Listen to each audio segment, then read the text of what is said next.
நம்ம சேனலில் சக்கரவள்ளி கிழங்கு வச்சு நிறைய ரெசிபிஸ் போட்டிருக்கீங்க. ஆனால் அது எல்லாத்தையும் விட இந்த பாயாசம் அல்டிமேட்டான ஒரு டேஸ்ட்டில் இருந்தது. மிஸ் பண்ணாமல் ட்ரை பண்ணி பாருங்கள்.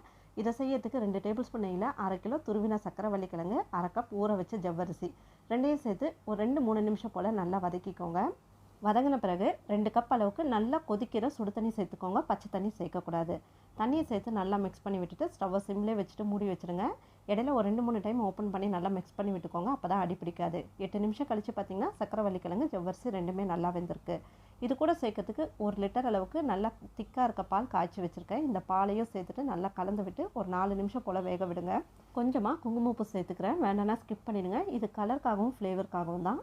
அடுத்து இனிப்புக்கு 3/4 கப் சர்க்கரையை சேர்த்துட்டு நல்லா கலந்து விட்டுட்டு சர்க்கரை கரைஞ்சதும் ஸ்டவ் ஆஃப் பண்ணிடலாம்.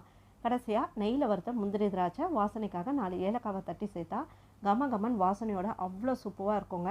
மிஸ் பண்ணாமல் ட்ரை பண்ணி பாருங்கள். ஒரு முறை செஞ்சு கொடுத்தீங்கன்னா திரும்ப திரும்ப செய்ய சொல்லி கேட்பாங்க.